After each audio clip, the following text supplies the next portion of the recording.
माँ हॉले। एक वक्त का किस्सा है। एक गांव में एक बेवा रहती थी। उसकी दो बेटियां थीं। बड़ी बेटी का नाम था स्टेला। स्टेला बहुत ही रहमदिल और मेहनतकश थी। छोटी बेटी बेला बहुत ही गुस्ताख और आलसी थी। और वो औरत अपनी छोटी बेटी से ज्यादा मोहब्बत करती थी क्योंकि वो उसकी अपनी बेटी थी और बड़ी सौतेली बेटी थी। तो वो स्टेला से पूरा दिन एक खादिमा की तरह मेहनत करवाती थी। स्टेला, ये सारा काम खत्म करो।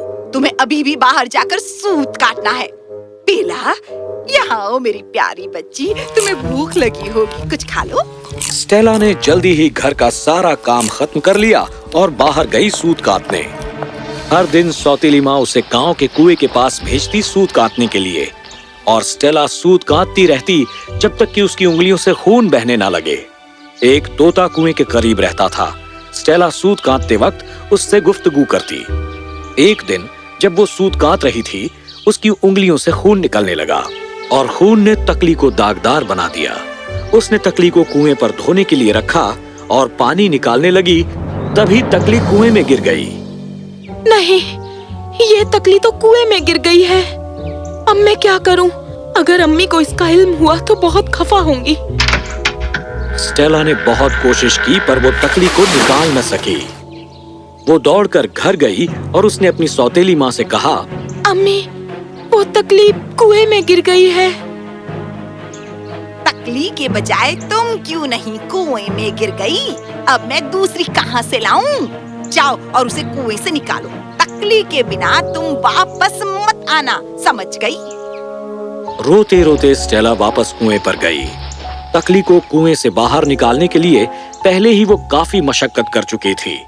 अब ये ना जानते हुए कि वो क्या कर सकती है, स्टेला खुद ही कुएं में कूद गई। जब उसने अपनी आंखें खोली तो उसने खुद को एक हरे भरे घास के मैदान में पाया। सूरज अपने पूरे शबाब पर था और वहां हर जगह फूल खिले हुए थे। मैं कहाँ हूँ? ये कितनी खूबसूरत जगह है। कितनी अच्छी महक आ रही है। स्टेला आगे बढ़ी और कुछ दूरी पर उसने एक बेकरी देखी। वहां भट्टी में डबल रोटियां पड़ी थीं। डबल रोटियां चिल्ला रही थीं। ये कुछ ऐसा था जैसे ये किसी किस्म का तिलिस्मी इलाका हो। हमें बाहर निकालो, हमें बाहर निकालो, वरना हम सब जल जाएंगे। हम बहुत वक्त से बेक हो रहे हैं। कोई हमें बाहर निकालो प्लीज। स्टेला ने डबल रोटियों की सुनी और उन्हें भट्टी से बाहर निकाला। शुक्रिया। स्टेला आगे बढ़ी और उसने एक सेब का दरख्त देखा। दरख्त भी बात कर पा रहा था। मेरे सारे सेब पक गए हैं। मेहरबानी करके इन्हें कोई तोड़े और खा जाए, वरना ये सब सड़ जाएंगे। स्टेला ने दरख्त को बात करते सुना और वो दरख्त का दर्द बर्दाश्त न कर सकी। जैसे ही उसने दरख्त को हिलाना शुरू किया, सेब जमीन पर बारिश की तरह गिरने लगे। स्टेला दरख्त हिलाती रही जब तक कि आखिरी सेब नीचे न गिर गया। फिर उसने सभी सेब एक तरफ इकट्ठा किए और वो चलने लगी। जैसे उसने चलना जारी रखा, वो एक झोपड़ी के पास पहुंची जहां उसने एक बूढ़ी खातून को देखा। उस खातून के इतने खौफनाक दांत थे कि स्टेला डर गई और जैसे ही वो वहां से भागने लगी, उस बूढ़ी खातून ने उसे आवाज देकर बुलाया, मेरी बच्ची, मुझसे डरो मत। अगर तुम अच्छी तरह से मेरे घर की देखभाल करोगी तो तुम यहाँ रह सकोगी। मैं तुम्हें हर चीज मुहैया कराऊंगी। इसके बदले में तुम्हें इस बात का ख्याल रखना होगा कि हर दिन जब तुम मेरा बिस्तर बिछाओ तो तुम इसे परों से ढांक दो, बिल्कुल वैसे ही जैसे जमीन ढक जाती है बर्फ से बर्फबारी के बाद। और हाँ, हर कोई मुझे माँ हॉले पुकारता है। माँ हॉले ने स्टेला से इतनी मोहब्बत से बात की कि स्टेला वहां रुकने के लिए राजी हो गई। स्टेला ने घर की बहुत अच्छे से देखभाल की। हर दिन वो माँ हॉले का बिस्तर वैसे ही बनाती जैसे माँ हॉले ने उससे बनाने के लिए कहा था। माँ हॉले भी स्टेला से बेइंतहा मोहब्बत करती थी और उसे खाने के लिए लजीज खाना देती। स्टेला वहां कुछ देर रुकी और फिर उसे घर की याद आने लगी। माँ हॉले मुझ पर इतना रहम करती है, वो मेरी इतनी अच्छे से देखभाल करती हैं, पर मुझे घर की याद आ रही है। स्टेला माँ हॉले के साथ बहुत खुश थी पर अब उसने सोचा कि वक्त आ गया है कि वो अपने घर लौट जाए। तो एक दिन उसने माँ हौले से कहा, माँ हौले, मैं घर वापस जाना चाहती हूँ। अब मैं यहाँ और नहीं रह सकती। मुझे खुशी है कि तुम घर वापस जाना चाहती हो। तुमने बहुत वफादारी से काम किया है। मैं तुमसे बहुत खुश हूँ। मैं खुद तुम्हें तुम्हारे घर छोड़कर आऊंगी। सचमुच? शुक्रिया माँ हौले।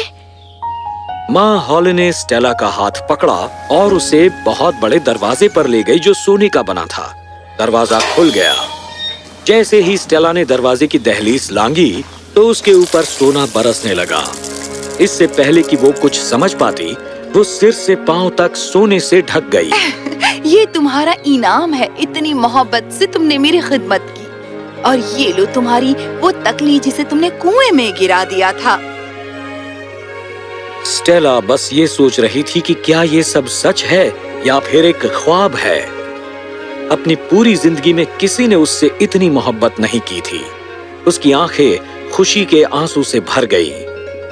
फिर दरवाजा बंद हो गया और स्टेला ने देखा कि वो अपनी सौतेली माँ के घर के सामने कुएं पर खड़ी है। जैसे ही उसने उसे देखा, तोता आया और स्टेला के कंधे पर बैठकर जोर जोर से कहने लगा, वो आ गई। तुम्हारी बेटी बिल्कुल सोने की तरह खालिश है। वो वापस आ गई है। तोता बार बार लगातार ये कहता रहा। जब स्टेला घर में दाखिल हुई तो उसकी सौतेली माँ और बेला उसे देखकर हैरत में पड़ गईं, क्योंकि वो सिर से पांव तक सोने से लदी थी। उन्होंने खुशी खुशी उसे अंदर आने को कहा। स्टेला, मेरी अजीजा, तुम कहाँ चली गई थी? मैं तुम्हारे लिए कितनी फिक्रमंद थी। और तुम्हें ये कहाँ से मिला? स्टेला ने उन्हें सब कुछ समझाया। उसकी कहानी सुनकर सौतेली माँ का दिल लालच से भर गया। वाह, इतना सारा सोना!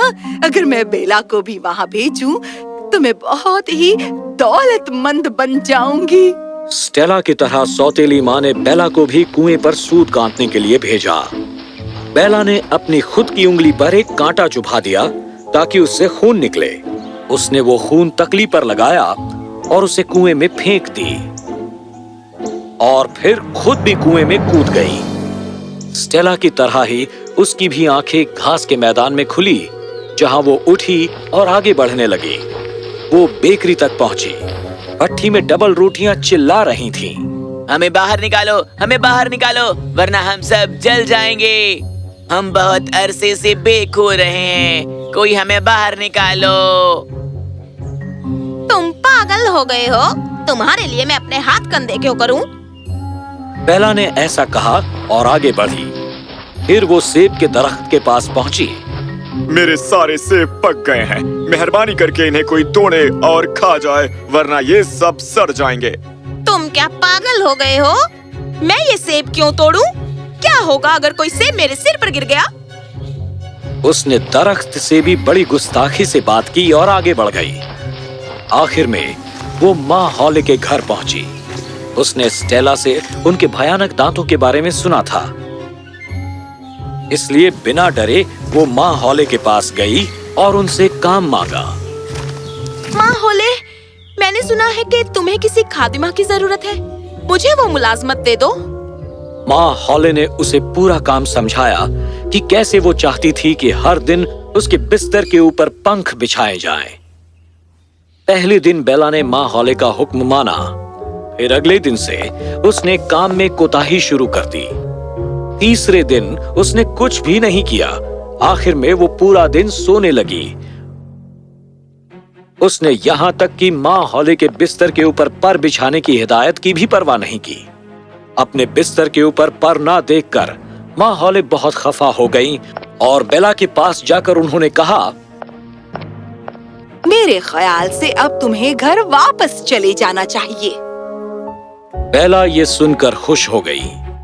उसने सोचा कि अब उसे सोना मिलेगा। माँ हॉले उसे सोने के दरवाजे पर ले गई। जैसे ही बेला ने दरवाजे की दहलीज लांघी, बजाय सोने के उसके ऊपर कूड़ा करकट बरसने लगा। ये तुम्हारा इनाम है उस तरह के काम के लिए जो तुमने किया।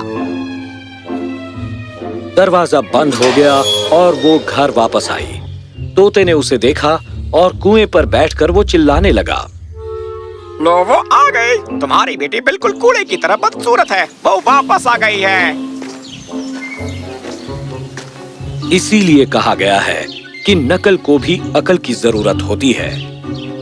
स्टेला की तरह बेला भी माँ हॉले की झोपड़ी तक पहुंची, पर अपनी आलस और काम टालने की अपनी आदत की वजह से वो घर पर कूड़ा करकट लेकर ही लौटी बजाय सोने के। तो इस कहानी से हमें ये सीख मिलती है कि हमें हमेशा वफादार और ईमानदार होना चाहिए हम जो काम कर रहे हैं उसके प्रति।